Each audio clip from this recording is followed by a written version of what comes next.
قال الله تبارك وتعالى في القرآن المجيد أعوذ بالله من الشيطان الرجيم بسم الله الرحمن الرحيم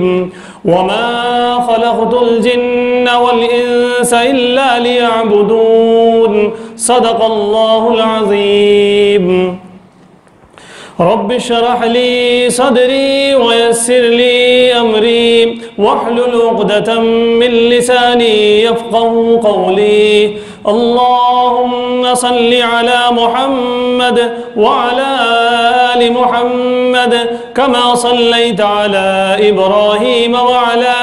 آل إبراهيم إنك حميد مجيد اللهم بارك على محمد وعلى آل محمد كما باركت على إبراهيم وعلى آل إبراهيم إنك حميد مجيد۔ میرے محترم بزرگوں اور نوجوان دوستوں، جیسا کہ ہم سب جانتے ہیں آج شعبان کی 14 تاریخ ہے۔ آج کی شب مسلمانوں کے لیے بابرکت شب ہے۔ آج کی رات گنہگاروں کے لیے بھی معافی کا پیغام لے کر آنے والی رات ہے۔ آج کی رات بیماروں کے لیے بھی شفا کا پیغام لے کر آنے والی رات ہے۔ آج کی رات ضرورت مندوں کی ضرورت اللہ کی جانب سے پوری ہوگی۔ آج کی رات ہر پریشان کن اگر وہ اپنی پریشانی اللہ کے سامنے رکھے گا تو اللہ کا یہ وعدہ ہے کہ اللہ رب العزت اس کی پریشانی کو آسانی میں تبدیل کر دیں گے۔ تو آج کے خطاب میں انشاءاللہ اس شب برات کی کیا حقیقت ہے اس پر ہم بات کرنے کی کوشش کریں گے۔ میں نے خطبہ مسنونہ میں جو آیت کریمہ تلاوت کی ہے وَمَا خَلَقْتُ الْجِنَّ وَالْإِنسَ إِلَّا لِيَعْبُدُونَ، اللہ رب العزت دو ٹوک انداز میں کھلے الفاظ میں صاف طور پر ارشاد فرماتے ہیں کہ ہم نے انسانوں کو اور جنات کو صرف اور صرف اپنی عبادت کے لیے پیدا کیا ہے۔ ہمیں یہ بھی معلوم ہے کہ ذَلِكَ الْكِتَابُ لَا رَيْبَ فِيهِ، یہ وہ کتاب ہے جس کے اندر شک اور شبہ کی کوئی گنجائش نہیں ہے۔ اگر قرآن کریم کی کسی آیت سے اگر ہمارا انکار ہوگا، قرآن کریم کے کسی تدبیر سے ہمارا انکار ہوگا، قرآن کریم کے ایک ایک لفظ تو دور کی بات ہے، ایک ایک حرف اور ایک ایک حرکت پر بھی اگر ہم ایمان نہیں رکھیں گے تو ہمارا ایمان خطرے میں ہوگا۔ تو اس لیے ہم جانتے ہیں، سارے مسلمان جانتے ہیں، بلکہ میں آپ کو آگے بڑھ کر یہ بتا دوں کہ پوری دنیا کے ہر مذہب کے لوگ یہ جانتے ہیں اگرچہ وہ نہ مانیں کہ قرآن کریم حرف بحرف صحیح ہے۔ میں یہ ساری باتیں اس لیے بتا رہا ہوں کہ اللہ رب العزت نے ارشاد فرمایا کہ وَمَا خَلَقْتُ الْجِنَّ وَالْإِنسَ إِلَّا لِيَعْبُدُونَ، ہم نے اپنی پوری مخلوق کو اپنی عبادت کے لیے پیدا کیا ہے، انسان ہو یا جن ہو ان کو ہم نے اپنی عبادت کے لیے پیدا کیا ہے۔ تو ایسی بات جب اللہ رب العزت نے ارشاد فرمائی تو ایسی بہترین رات اور ایسی بابرکت رات جس رات کو آج ہم انشاءاللہ پا لیں گے تو وہ رات عبادت کی کیوں نہ ہوگی؟ اس لیے کہ اللہ رب العزت نے یہ جو بات بتائی، پھر آقا نامدار محمد عربی صلی اللہ علیہ وسلم کے تعلق سے یہ بات واضح ہے کہ من یطیع الرسول فقد اطاع اللہ، جس نے اللہ کے رسول صلی اللہ علیہ وسلم کی اطاعت کی اس نے اللہ کی اطاعت کی، اور جس نے اللہ کی اطاعت کی اس نے اللہ کی رضا کو پا لیا۔ اور دنیا میں آنے کا مقصد اور اس زندگی کا مقصد اللہ کی رضا کو پا لینا ہے، سرکار دو عالم صلی اللہ علیہ وسلم کے سنتوں پر عمل کرنا ہے۔ جب یہ بات ہمارے سامنے آ گئی تو یہ بات کھل کر واضح ہوتی ہے کہ ہماری زندگی گزارنے کا طریقہ، ہمارے اٹھنے بیٹھنے کا طریقہ، ہمارے سونے جاگنے کا طریقہ، ہمارے کھانے پینے کا طریقہ، ہمارے اسکول اور کالج جانے کا طریقہ، ہمارے آفس اور کاروبار پہ جانے کا طریقہ، یہ تمام چیزیں اگر نبی پاک صلی اللہ علیہ وسلم کے سنت کے مطابق ہوگا، ان کے عمل کو اگر ہم اپنے عمل کو ٹیلی کریں گے، ان کے حساب سے کاپی کرنے کی ہم کوشش کریں گے اور سنتوں پر عمل کریں گے تو ہماری پوری زندگی چاہے ہم بچے ہوں، بڑے ہوں، بوڑھے ہوں، نوجوان ہوں، مرد ہوں، عورت ہوں، پڑھنے والے ہوں یا پڑھانے والے ہوں، بیچنے والے ہوں یا خریدنے والے ہوں، نانا ہو یا نواسا ہو، کوئی ہو، ان کی پوری زندگی پورے 24/7 24 گھنٹے ان کی عبادت میں گزریں گے، جیسا کہ اللہ رب العزت نے ارشاد فرمایا کہ وَمَا خَلَقْتُ الْجِنَّ وَالْإِنسَ إِلَّا لِيَعْبُدُونَ، کہ ہم نے انسانوں کو صرف اور صرف اپنی عبادت کے لیے پیدا کیا ہے۔ یہ تمام باتیں میں اس لیے بتانا چاہتا ہوں کہ شب برات کے متعلق بعض لوگ کا کہنا یہ ہے، بعض لوگ یہ سمجھتے ہیں کہ کوئی خاص عبادت کرنے کی ضرورت نہیں ہے، اس دن جاگنے کی ضرورت نہیں ہے، اس دن اہتمام کرنے کی ضرورت نہیں ہے۔ بعض لوگوں کے ذہنوں میں یہ بات ہے، لیکن میں اس بات کو واضح کرنا چاہتا ہوں کہ جب ایک مسلمان کی پوری زندگی، چاہے وہ شب برات ہو، چاہے وہ عام رات ہو، چاہے وہ کوئی بھی دن ہو، چاہے وہ عید کا دن ہو، چاہے اس کے گھر بچہ تولد ہوا ہو، چاہے اس کا نوجوان بیٹا مر گیا ہو، چاہے اس کے گھر شادی ہو، چاہے اس کے گھر شادی ٹوٹ چکی ہو، کسی بھی اعتبار میں جس سچویشن میں آدمی ہوگا، اس سچویشن میں اس کو ایسی زندگی گزارنی ہوگی کہ وہ اللہ کے رسول صلی اللہ علیہ وسلم کے مکمل طریقے پر ہو۔ اللہ کے رسول صلی اللہ علیہ وسلم کے گھر بھی ولادت ہوئی، اللہ کے رسول صلی اللہ علیہ وسلم کے گھر بھی شادیاں ہوئے، اللہ کے رسول صلی اللہ علیہ وسلم کی اولاد کا بھی انتقال ہوا، اللہ کے رسول صلی اللہ علیہ وسلم کے عزیز و اقارب کا بھی انتقال ہوا، اللہ کے رسول صلی اللہ علیہ وسلم نے کاروبار شروع کیا، کاروبار آپ نے بند بھی کیا، کبھی آپ کو فائدہ بھی ہوا، کبھی آپ کو نقصان بھی ہوا، آپ صلی اللہ علیہ وسلم نے تعلیم بھی دی، آپ صلی اللہ علیہ وسلم نے حضرت جبرائیل سے تعلیم بھی لی۔ تو میں آپ کو بتانا یہ چاہتا ہوں کہ زندگی کا کوئی بھی پہلو ایسا نہیں ہے جو ہمارے لیے عبادت نہ ہو۔ جب یہ بات ہے تو پھر آج کی رات ہمارے لیے عبادت والی رات کیوں نہ ہو، جبکہ صاف احادیث موجود ہیں۔ نبی پاک صلی اللہ علیہ وسلم نے ارشاد فرمایا، حضرت اما جان عائشہ صدیقہ رضی اللہ تعالی عنہا اور حضرت ابو بکر صدیق رضی اللہ تعالیٰ عنہ ارشاد فرماتے ہیں کہ اللہ کے رسول صلی اللہ علیہ وسلم نے یہ ارشاد فرمایا، شعبان کی 15ویں رات کو اللہ رب العزت آسمانی دنیا پر خود تشریف لاتے ہیں۔ اس کی کیا حیت ہوگی ہم اس طرف نہیں جائیں گے، لیکن اللہ کے رسول صلی اللہ علیہ وسلم کے ایک ایک حرف پر ہم ایمان لاتے ہیں۔ اللہ کے رسول صلی اللہ علیہ وسلم نے جو فرمایا حق فرمایا، چاہے وہ ہمارے ذہن میں بات آئے یا نہ آئے، چاہے ہمیں وہ بلیو کرنا پسند ہو یا نہ ہو، لیکن سرکار دو عالم صلی اللہ علیہ وسلم نے جو ارشاد فرمایا وہ حق ہے اور وہ سچ ہے۔ ابھی ہم نے سنا معراج کے واقعے میں اللہ کے رسول صلی اللہ علیہ وسلم 7 آسمان پر گئے، عرش پر گئے، بہت آگے تک چلے گئے، ہم نے ایمان لایا، ہم نے دیکھا نہیں، لیکن ہمارا ایمان ہے اس پر۔ اسی طرح میرے دوستو، شعبان کی 15ویں رات کو اللہ کے رسول صلی اللہ علیہ وسلم نے ارشاد فرمایا، اللہ رب العزت نچلے آسمان پر آتے ہیں اور آ کر صدا لگاتے ہیں، کون ہے بیمار جس کی میں بیماری ختم کروں، کون ہے ضرورت مند جس کی ضرورت میں پوری کروں، کون ہے جو اولاد مانگنے والا ہو کہ میں اسے اولاد عطا کر دوں، کون ہے سکسس مانگنے والا ہو کہ میں اسے کامیابیاں دے دوں، کون ہے ڈگریاں مانگنے والا جو مانگے اور میں اسے عطا کر دوں۔ یعنی کہ جو مانگا جائے گا اللہ رب العزت عطا کرنے کے لیے بہم یہاں پہنچ جائیں گے۔ ان فرشتوں کو اللہ رب العزت بھیج دیں گے جو ریسیو کرتے ہیں ہماری دعائیں، جو بھی حیت ہوگی۔ لیکن اللہ کے رسول صلی اللہ علیہ وسلم نے ارشاد فرمایا۔ اب آگے میں آپ کو یہ بتاؤں کہ جب ہمیں اللہ سے کچھ مانگنا ہو، ہمیں اللہ سے کچھ لینا ہو، تو کیوں نہ ہم عبادتیں کریں اور اللہ کے قریب سے قریب تر ہم ہو جائیں، کیوں نہ ہم نوافل کا اہتمام کریں، کیوں نہ ہم روزوں کا اہتمام کریں، کیوں نہ ہم صدقہ خیرات کا اہتمام کریں، کیوں نہ ہم ذکر کی محفلیں لگائیں، کیوں نہ ہم کچھ دین کی باتیں سنیں اور سنائیں، تاکہ اللہ کو گویا کہ میں آپ کو میری اور آپ کی زبان میں مسکہ کیوں نہ لگائیں۔ اللہ کے رسول صلی اللہ علیہ وسلم نے جب یہ ارشاد فرمایا کہ اللہ سننے کے لیے تیار ہے اس دن، تو کیوں نہ ہم عبادتیں کر کے اللہ سے اور قریب ہو جائیں اور اپنی بات کو منوانے کی پوری کوشش کریں۔ نبی پاک صلی اللہ علیہ وسلم نے یہ بھی ارشاد فرمایا کہ اس رات تقدیریں لکھی جائیں گی۔ اما جان حضرت عائشہ صدیقہ رضی اللہ تعالی عنہا سے بھی یہ منقول ہے، آپ صلی اللہ علیہ وسلم نے ارشاد فرمایا کہ سال بھر جو کچھ ہوگا،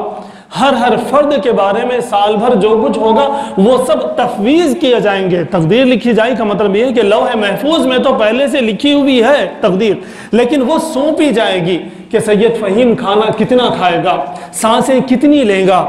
وہ کس کے ساتھ دوستی کرے گا، وہ کس کے ساتھ اٹھے گا بیٹھے گا، اس کی عمر کب ختم ہوگی، کتنا وہ کما پائے گا، کتنا وہ بھوکا رہے گا۔ یہ تمام چیزیں ان تمام فرشتوں کو دیے جائیں گے جو فرشتے ان تمام کاموں کے لیے مقرر ہیں۔ تو آپ جانتے ہیں کہ دعاؤں سے تقدیر بھی بدلتی ہے، یہ حقیقت ہے، یہ حقیقت ہے۔ یہ ایک الگ میٹر ہے، اگر میں اس طرف جاؤں گا تو آپ الجھن میں پڑ جائیں گے۔ ان شارٹ میں آپ کو بتانا چاہوں گا، تقدیر کی ایک اور قسم ہے، اس کو کہتے ہیں تقدیر معلق۔ یعنی کہ ایک تقدیر ایسی ہے، ایک فیصلہ ہمارا ایسا ہے جو ابھی ادھر بیچ میں ہے۔ معلق کا مطلب ہوتا ہے لٹکا ہوا۔ ایک تقدیر ہماری ایسی ہے جو لٹکی ہوئی ہے، اگر یہ کام میں کروں گا تو یہ ہوگا، یہ کام میں نہیں کروں گا تو یہ ہوگا، یہ والی تقدیر بھی موجود ہے۔ اس حدیث مبارکہ سے بات ہمیں سمجھ میں آتی ہے کہ اللہ کے رسول صلی اللہ علیہ وسلم نے ارشاد فرمایا، جو اولاد اپنے والدین کی خدمت کرے گی ان کی عمروں میں برکت ہوگی۔ یہ حدیث مبارکہ ہے بھائی، جبکہ لوح محفوظ میں یہ بات موجود ہے کہ میں کتنے دن زندہ رہوں گا، لیکن پھر بھی آقا نامدار کا ارشاد ہے کہ اگر فہیم اپنے والدین کی خدمت کرے گا تو اس کی عمر میں برکت ہوگی۔ ابھی آپ نے جانا کہ سرکار دو عالم صلی اللہ علیہ وسلم نے جو کہہ دیا سو کہہ دیا، وہ غلط نہیں ہو سکتا۔ تو اس کا مطلب یہ ہے کہ اگر کوئی لڑکا یا کوئی لڑکی اپنے والدین کی خدمت کرے گی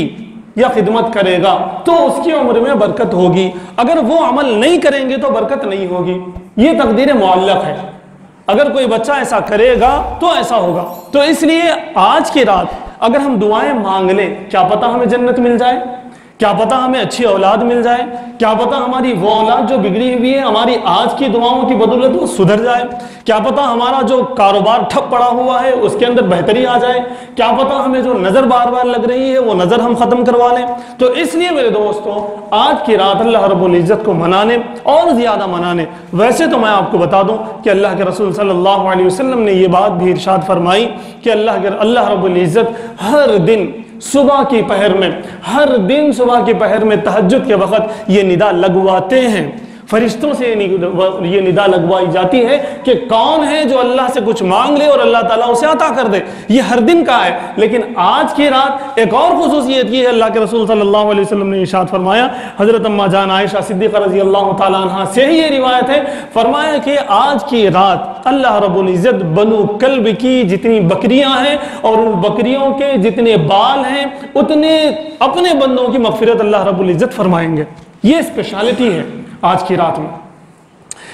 یہ اس لیے اللہ کے رسول صلی اللہ علیہ وسلم نے ارشاد فرمایا کہ کثرت کو بتانے کے لیے اس وقت جو بنو کلب کے لوگ تھے، جو قبیلے کے لوگ تھے، سب سے زیادہ بکریاں پالتے تھے۔ بعض لوگوں نے لکھا کہ 10 میل دور تک ان کا ریوڑ چلتا تھا، 10 میل دور تک، یعنی کہ آپ مان لیجئے 15 سے 20 کلومیٹر دور تک ان کا ریوڑ ہوتا۔ یہاں سے بکریاں شروع ہو رہے تو جرچلے تک رہتے ہیں ان کی بکریاں، مثال کے طور پہ اتنے زیادہ بکریاں ان کے پاس ہوتے، اور ایک ایک بکری کے کتنے بال ہوتے ہم آپ گن نہیں سکتے، کیلکولیٹر کام نہیں کرتا، اتنے زیادہ جو ہے اس کے بال ہوتے۔ تو بنو کلب کے پورے قبیلے کے جتنی بکریاں ہیں اتنی بکریوں کے جتنے بال ہیں اللہ رب العزت اتنوں کی مغفرت کریں گے۔ تو آج کی رات کیوں نہ ہم اللہ رب العزت کی عبادت کر کے، اللہ رب العزت سے مانگ کے، ہم بھی ان اپنے خوش قسمت لوگوں میں ہم بھی اپنا نام لکھوا لیں جن کی آج مغفرت ہوگی۔ تو اس اعتبار سے اور بھی کئی اعتبار سے یہ رات ہمارے لیے بہت مہتم بشان رات ہے۔ آج کی رات چاہیے کہ ہم عبادت کریں اور اللہ سے قریب تر ہو جائیں، اور قریب سے قریب تر ہو کر اللہ سے وہ چیزیں ہم مانگنے کی کوشش کریں جو چیزیں ہمیں چاہیے۔ اللہ سے ہم اپنی اولاد کی بہتر تربیت مانگیں، اولاد کی اچھی ایجوکیشن مانگیں، اولاد کے اچھے کاروبار مانگیں، اولاد کے اچھے اخلاق مانگیں۔ ہم اپنے گھروں میں آج دیکھ رہے ہیں کہ کتنی تباہیاں ہیں، کتنی بربادیاں ہیں، کتنے ظلم ہیں، کتنی زبردستیاں ہیں۔ ان تمام چیزوں کو کوشش کرتے ہوئے یہ بات بھی ضروری ہے کہ ہم مانگیں، اللہ سے مانگیں۔ ویسے تو آج کل ہمارا یہ حال ہوا کہ ہم اللہ کے سامنے ہاتھ اٹھانے سے رہے، ہم اللہ سے کچھ مانگنے سے رہے، جبکہ اللہ کے رسول صلی اللہ علیہ وسلم کی زندگی کو ہم پڑھیں گے، ہم سنیں گے تو معلوم ہوتا ہے کہ اللہ کے رسول صلی اللہ علیہ وسلم اپنے خدا کو منانے، اپنے اللہ سے مانگتے ہوئے 2 گھنٹے بتا دیتے تھے۔ صحابہ اکرام کے بارے میں بھی یہ بات آتی ہے کہ صحابہ اکرام بھی گھنٹوں کھڑے رہتے تھے کہ اللہ ہمیں معاف کر دیجئے، ہماری تمام چیزیں درست کر دیجئے، فرما دیجئے۔ اولیاء اللہ کے بارے میں بھی یہ بات آتی ہے کہ وہ بھی مصلی پہ 2 گھنٹے بیٹھ کر اللہ سے مانگتے تھے۔ آج کی تاریخ میں بھی کچھ اللہ والے ایسے ہیں، وہ اپنے مصلوں پر تہجد میں اٹھ کر میرے دوستو 1 گھنٹہ 1.5 گھنٹہ اللہ سے مانگتے ہیں۔ ان کے خادم ان سے کہتے ہیں کہ حضرت آپ کی طبیعت خراب ہو جائے گی، لیکن وہ مانتے نہیں، وہ اللہ کو منوانے میں لگے ہوئے ہیں۔ ان کی تو زندگی بہترین ہے، اللہ کے رسول صلی اللہ علیہ وسلم کی بھی زندگی اچھی تھی اور ان کی بھی نیکیاں فل تھی اور ان کو بھی جہنم کا کوئی خوف نہیں تھا، لیکن پھر بھی اللہ کو منانے کی وہ کوشش کرتے تھے۔ صحابہ اکرام کا بھی یہی حال تھا۔ صحابہ اکرام کرام تو اتنا روتے اللہ کے سامنے، قبر کو جب سوچتے، قبر کے عذاب کو جب سوچتے، اپنے اعمال کو جب سوچتے تو اتنا روتے۔ حضرت عمر رضی اللہ تعالیٰ عنہ اور حضرت ابو بکر رضی اللہ تعالیٰ عنہ کے بارے میں آتا ہے کہ جب وہ اللہ سے مانگتے تو ان کی داڑیاں بھیگ جاتی، آنسوؤں سے ان کی داڑیاں بھیگ جاتی، اتنا وہ مانگتے۔ اولیاء اللہ کے بارے میں بھی ہیں، آج بھی ہم دیکھ رہے ہیں حیدرآباد میں بھی آپ کے کچھ اللہ والے ایسے ہیں جو اللہ کے سامنے اتنا گڑ گڑاتے ہیں، اتنا روتے ہیں کہ تعجب ہوتا، بھئی انہوں تو دودھ کے دھلے ہوئے ہیں۔ واقعی ان کی زندگی ایسی ہے کہ صاف اور شفاف زندگی ہے، لیکن پھر بھی جیسا کہ حضرت ابو بکر صدیق رضی اللہ تعالیٰ عنہ نے ارشاد فرمایا تھا کہ اللہ کاش میں ایک تنکا ہوتا اور میرا حساب نہ ہوتا، کاش میں کوئی پرندہ ہوتا اور میرا حساب نہ ہوتا۔ یہ حضرت ابو بکر صدیق رضی اللہ تعالیٰ عنہ بول رہے ہیں۔ کون ابو بکر صدیق ہے؟ جن کے غار میں رہنے کا جو ثواب ہے، حضرت عمر رضی اللہ تعالیٰ عنہ نے بتایا کہ میری پوری زندگی کا جو ثواب ہے وہ آپ لے لیں، اور ہجرت میں جو غار میں آپ اللہ کے رسول صلی اللہ علیہ وسلم کے ساتھ تھے وہ ایک دن کی نیکیاں مجھے دے دیں۔ وہ ابو بکر ہے، لیکن وہ کیا کہتے ہیں؟ اللہ سے مانگ رہے ہیں، گڑ گڑا رہے، اپنی داڑھی تر کر رہے، رو رو کے کہ اللہ مجھے معاف کر دے، اور وہ کہتے ہیں کہ کاش میں تنکا ہوتا۔ تو میرے دوستو، اس بات سے میں بتانا یہ چاہتا ہوں کہ ہمیں کتنی ضرورت ہے اللہ سے مانگنے کی۔ روزانہ ہمیں مانگنا چاہیے، ادھر قریب تک، بلکہ آج بھی مدارس کو آپ ایسی ویسی نگاہ سے دیکھتے، لیکن مدارس میں آج بھی کچھ مدارس ایسے ہیں جہاں پر تہجد میں اور جہاں پر مغرب کی نماز سے پہلے شہد کے مکھیوں کی کیسی آواز آتی، بھنبھنانے کی، بچوں کے رو رو کر اللہ سے مانگنے کی ویسی آواز آتی، آج کے دور میں بھی آتی۔ آج بھی وہ لوگ مانگتے، کس کے لیے مانگتے؟ سب کے لیے مانگتے ہیں۔ ایسی بات نہیں کہ وہ صرف اپنے لیے مانگ رہے، اس لیے کہ وہ نبی کے وارث ہیں، اس لیے کہ وہ صحابہ کے چاہنے والے ہیں، اس لیے کہ وہ اللہ والوں کے فینس ہیں وہ لوگ، اس لیے وہ لوگ بھی اللہ کے رسول کی طرح، صحابہ کی طرح، اللہ والوں کی طرح صرف اپنی جھولی نہیں بھرتے، وہ تمام کے لیے مانگتے ہیں، اپنی بستی کے لیے، اپنے خاندان کے لیے، اپنے ملک کے لیے، پوری دنیا کے لیے، مسلمانوں کے لیے، یہاں تک کہ انسانیت کے لیے بھی وہ مانگتے ہیں۔ تو اب ضرورت اس بات کی ہے کہ ہم مانگنے کے عادی بنے، ہم یہاں وہاں مانگ کے جو ہے پریشان ہو جا رہے ہیں۔ ہمیں سب سے پہلے اللہ سے مانگنا چاہیے۔ احادیث مبارکہ میں یہ بات آتی ہے، آپ نے بھی بہت چھوٹے وقت میں بھی سنا ہوگا کہ جوتے کا تسمہ بھی اگر ٹوٹ جاتا تو اللہ کے رسول صلی اللہ علیہ وسلم اللہ سے مانگتے۔ آپ نے یہ بھی سنا ہوگا کہ گھر میں نمک کی بھی ضرورت ہوتی تو اللہ کے رسول صلی اللہ علیہ وسلم پہلے اللہ سے مانگتے پھر کوشش کرتے۔ تو کوشش کرنے سے ہم منع نہیں کر رہے، نہ اسلام منع کرتا ہے نہ شریعت منع کرتی ہے کہ کوشش ہونی چاہیے، ہر اعتبار سے کوشش ہونی چاہیے، لیکن سب سے پہلے ہمارا رجحان اللہ کی طرف ہو، ہمارے ہاتھ اللہ کے سامنے پھیلیں۔ تو آج کی جو رات ہے، شعبان کی 15ویں جو رات ہے، اس رات اللہ رب العزت قبول کرنے کے لیے تیار ہیں، دینے کے لیے تیار ہیں کہ مانگنے والا بس آ جائے۔ تو اس لیے بڑے اہتمام کی ضرورت ہے، ہماری یہ درگت ہو گئی ہے، ہماری یہ عادت ہو گئی ہے کہ ہر فرض نماز کے بعد بھی ہم اللہ سے مانگنے سے رہے۔ آپ دیکھ لیجئے، اپنے آپ پہ غور کریے، جب تک امام صاحب اگر کچھ دعا کریں گے تو مشکل سے، زبردستی سے، بیزارگی سے وہ کھجا رہی، ٹائم دیکھ رہی، فون دیکھ رہی، اور ناک میں انگلی چلے جا رہی، عجیب پالتی بدل رہے ہیں، آمین آمین بولتے رہیں گے، جیسے امام صاحب کی دعا ختم ہو گئی وہ چلے جائیں گے۔ تو فجر کی ہر فرض نماز کے بعد بھی اللہ کا وعدہ ہے کہ جو مانگیں گے ہم عطا کریں گے، جو مانگیں گے ہم عطا کریں گے۔ بہت سارے احباب کے ذہن میں یہ بات آ سکتی کہ بھائی بچپن سے مانگ رہی، نہ مال مل رہا، نہ صحیح جگہ شادی ہو رہی، نہ کچھ ہو رہا، نہ کیا ہو رہا، تم بڑا بول رہے ہیں اللہ دیتے۔ میرے بھائی، اللہ رب العزت کے دعائیں قبول کرنے کے 3 طریقے ہیں، ان 3 طریقوں میں سے 3 طریقوں کو میں بہت جلد انشاءاللہ بتا کے اپنی بات ختم کروں گا۔ اللہ رب العزت آج کی رات بھی جو کہتے ہیں کہ جو بیمار ہے مانگے، اسے میں بیماری ختم کر دوں گا، جو